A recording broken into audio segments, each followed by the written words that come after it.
आज की बात। स्वागत। आज 14 जनवरी है। 14 जनवरी मतलब नामांतर दिवस।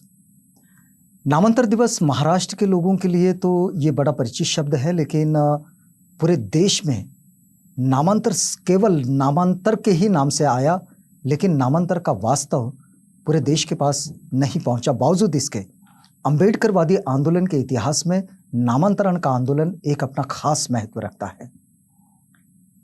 आज ही के दिन 14 जनवरी को नामांतरण की घोषणा हुई थी, लेकिन इस आंदोलन की जो वास्तविक स्थिति रही वो समझना बड़ा जरूरी है। आज नामांतर के शहीदों को अभिवादन करने का दिवस भी है। नामांतरण के आंदोलन में लोग शहीद हुए, इस बात को समझना बड़ा जरूरी है। नामांतरण क्या था? नामांतरण केवल मराठवाड़ा यूनिवर्सिटी को बाबा साहेब डॉक्टर अंबेडकर का नाम जोड़ने की प्रक्रिया का हिस्सा था, लेकिन इसके लिए 15 साल यह आंदोलन चला।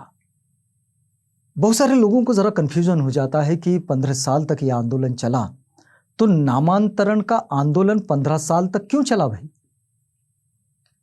बात इसे समझना बड़ा जरूरी है कि 15 साल तक महाराष्ट्र की सरकार अपने ही लिए हुए निर्णय को अमल में न ला सकी, और उन्होंने वो निर्णय अमल में लाना चाहिए, ये आंदोलन इसके लिए चला।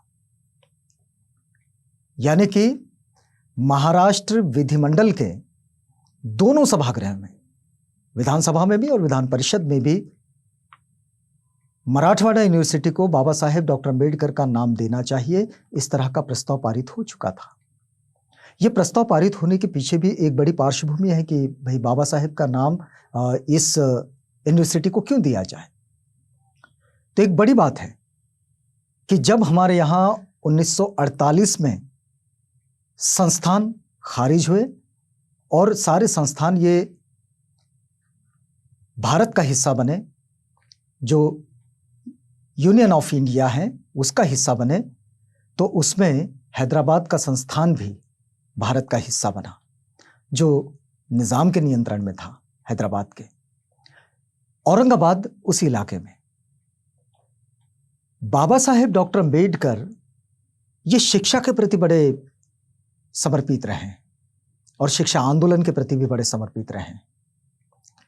मराठवाड़ा के क्षेत्र में औरंगाबाद में बाबा साहेब ने 1950 में कॉलेज खोला, डिग्री कॉलेज, मिलिंद महाविद्यालय उसका नाम है। यह कॉलेज का वहां पर खुलना, उस वक्त बहुत सारे लोगों ने इसका विरोध भी किया था कि भाई यहाँ पर एक कॉलेज तो है जो जिसे गवर्नमेंट चलाती है, लेकिन उस कॉलेज में उतनी व्यवस्थाएं नहीं थी। बाबा साहेब ने बड़ा सारी व्यवस्थाओं के साथ इस कॉलेज को शुरू किया था। हॉस्टल भी था इसमें, आज भी है, आज भी मिलिंद कॉलेज है। ये कॉलेज उस क्षेत्र के बच्चों को, जब पहली बार एडमिशन जो मिलिंद कॉलेज में हुए तो 140 बच्चों के एडमिशन थे, और जिसमें मात्र 14-15 बच्चे ये अनुसूचित जाति से थे, बाकी सारे अन्य समुदायों के बच्चे थे। बाबा साहेब का उद्देश्य था कि शिक्षा को पूरे मराठवाड़ा के क्षेत्र में बढ़ावा देना है। उनका उद्देश्य भी था कि यूनिवर्सिटी का भी निर्माण औरंगाबाद में होना चाहिए, केवल कॉलेज का नहीं। और फिर बाद में यूनिवर्सिटी भी बनी मराठवाड़ा की। ये जो स्थितियां बनी, बाबा साहेब का इस क्षेत्र में हॉस्टल बाबा साहेब ने खोले, बाबा साहेब ने शिक्षा के केंद्र खोले, महाड़ में शिक्षा का केंद्र है बाबा साहेब का।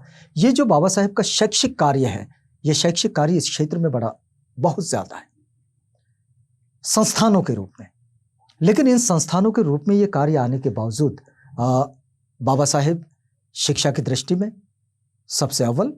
आज भी इस बात को कौन नकार सकता है कि बाबा साहेब की विद्वत्ता को कोई चैलेंज करे? नहीं, बाबा साहेब विद्वान है, प्रज्ञावान है, शीलवान है, गुणवान है।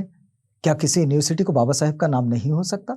हो सकता है। लेकिन जब महाराष्ट्र विधिमंडल के दोनों सभागृह में ये प्रस्ताव पारित हुआ, तो प्रस्ताव पारित होने के बाद जो जातिवादी शक्तियां हैं इन जातिवादी शक्तियों ने इसका इतना विरोध किया कि अनुसूचित जाति की बस्तियां जला दी गई और ये विरोध लगातार चलता रहा। और सरकार देखिए कि राज्य सरकार अपने ही पारित नियम को लागू नहीं कर पा रही है, उस पर अमल नहीं कर पा रही है और इसको 15 साल लगे। यह बात बिल्कुल पक्की है कि जो लोग नामांतरण के आंदोलन के साथ बने हुए थे, उनके जीवन में नामांतरण हो जाने से कोई बहुत बड़ा बदलाव नहीं होने वाला था। लेकिन यह बात थी, क्या बाबा साहेब का नाम यूनिवर्सिटी को नहीं होना चाहिए? इसके कारण जो जातीय विद्वेष की भावनाएं प्रचारित और प्रसारित की गई और जिस विद्वेष के कारण कई लोगों को इसमें अपने प्राणों की आहुति देनी पड़ी। पोचीराम कामले नामांतरण के आंदोलन के एक ऐसे शहीद जिनको केवल जय भीम कहने के कारण जला दिया गया। वो गांव में सिर्फ जय भीम कहते थे। और ऐसे पोचीराम से लेकर तो गौतम वाघमारे तक ऐसे अनेक कार्यकर्ता, असंख्य कार्यकर्ता, अनगिनत कार्यकर्ता है जिन्होंने अपने प्राणों की आहुति दी। और ऐसे अनगिनत कार्यकर्ता है नामांतरण के आंदोलन से निकले हुए कि जो जीवित तो है, लेकिन उनके जीवन में वो बात नहीं है जो बात अन्य लोगों के जीवन में है, क्योंकि उनकी आज भी दाढ़ी बढ़ी हुई है, आज भी उनके बाल बड़े हुए हैं और आज भी वे बड़ा ही अभावग्रस्त जीवन जी रहे हैं। और ये जो स्थितियां हैं, इन स्थितियों को संवारना वो नामांतरण के आंदोलन से नहीं हो रहा था, लेकिन नामांतरण हो जाने से ये बात भी नहीं बनी कि लोगों के जीवन में बड़ा परिवर्तन आया। बावजूद इसके 15 साल तक लोग इस आंदोलन के साथ बने रहे, सरकार पर बराबर दबाव बनाते रहे, अपनी मांग को आगे ले जाते रहे। और इसके साथ एक दूसरी बात रही कि ये जो पूरा अंबेडकरी आंदोलन है, इस अंबेडकरवादी आंदोलन को उसके जो केंद्र रहे हैं मजदूरों के सवाल, उसके जो केंद्र रहे हैं किसानों के सवाल, छात्रों के सवाल, लोकतंत्र के सवाल, सामाजिक और आर्थिक समानता के सवाल,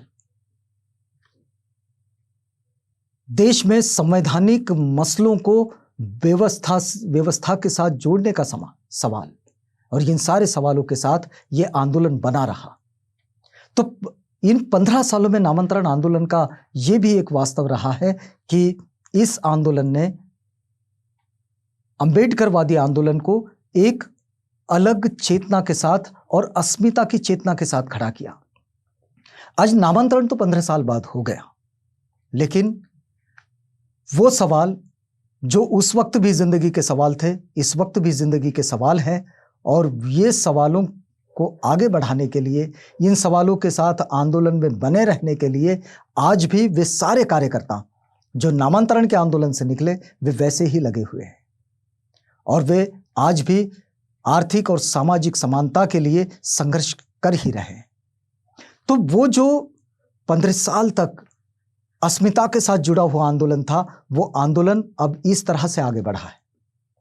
इसमें बहुत सारी बातें ये भी हुई कि ये आंदोलन बहुत सारे विभाजन का भी शिकार हुआ, लेकिन विभाजन के साथ भी ये उन मुद्दों पर जहां आर्थिक और सामाजिक समानता की बात आती है, जहां अनुसूचित जाति, अनुसूचित जनजाति, ओबीसी, बुद्धिस्ट, अल्पसंख्यक, इनके हक अधिकारों की बात आती है, तो ये आंदोलन जैसा का वैसा खड़ा हो जाता है। और इसलिए नामांतरण के आंदोलन को, नामांतरण के साथ जुड़े हुए वो कार्यकर्ता जो उस आंदोलन से जुड़े रहे, वे आज उसे एक मानव अधिकारों की सुरक्षा का आंदोलन के रूप में भी देखते हैं। और ये आंदोलन अब आज उतनी ही तेजी के साथ आगे बढ़ा है। आज वो कार्यकर्ता नई पीढ़ी के साथ, नए लोगों के साथ, दलित पैंथर का जो मूवमेंट है उसके साथ, उस वक्त निकला हुआ लॉन्ग मार्च उसके साथ, उस वक्त की जो नामांतरण कृति समिति थी उसके साथ, उस वक्त के जो युवक क्रांति दल थे उसके साथ, ऐसे अलग अलग बहुत सारे समाजवादी विचारधारा से जुड़े हुए संगठन रहे, उनके साथ, इन सब के साथ मिलकर यह आंदोलन आगे बढ़ा है और आज भी बढ़ रहा है। आज जब हम नामांतरण दिवस पर इस बात को आपके पास पहुंचा रहे हैं, तो एक बात को समझना जरूरी है कि नामांतरण का आंदोलन ये केवल नाम बदलने का आंदोलन नहीं था, बल्कि ये आंदोलन एक आमूलाग्र परिवर्तन की दिशा की ओर जाते हुए आग्रह के साथ यह आंदोलन था। यह आंदोलन शैक्षिक क्रांति का आंदोलन रहा। यह आंदोलन किसानों के सवाल, मजदूरों के सवाल, छात्रों के सवाल, इन सब को लेकर एक लोकतांत्रिक हल की ओर ले जाने वाला आंदोलन रहा। इस आंदोलन का उद्देश्य भी यही रहा कि ये विभाजनकारी शक्तियां, जाति भेद, छुआछूत, इन सब के खिलाफ खड़ा हुआ यह आंदोलन है। और यह आंदोलन अंबेडकरवादी आंदोलन का एक हिस्सा है, जो अंबेडकरवादी आंदोलन इस बात के लिए आग्रहित है कि हमारे देश में समानता होनी चाहिए, आर्थिक, सामाजिक, राजनीतिक समानता हम संविधान के स्तर पर जरूर देखते हैं, लेकिन हमारे सामाजिक जनजीवन में आर्थिक और सामाजिक जो समता है वो नहीं मिल पाती है। उसको लाने के लिए प्रयासरत रहना, वो लोकतांत्रिक मूल्य जो भारत के हर एक नागरिक की गरिमा को सहेजने का, उसका सम्मान करने का गारंटी देते हैं, उन सब के लिए यह आंदोलन है।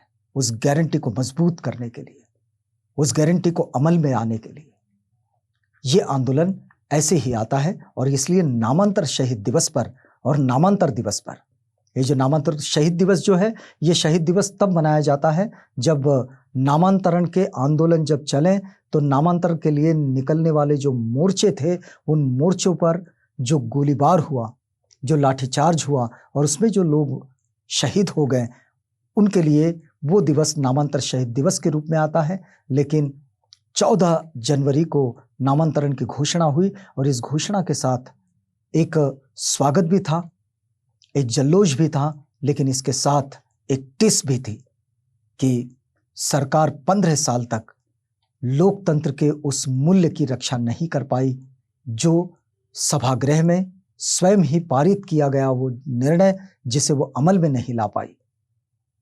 और इसके लिए लोकतांत्रिक मूल्यों की रक्षा की जो रक्षा का जो संकल्प है, उस संकल्प के साथ भी ये आंदोलन जुड़ता है। और आज का दिवस इसी मायने में कुछ खास है। आज की बात में यहाँ रुकते हैं।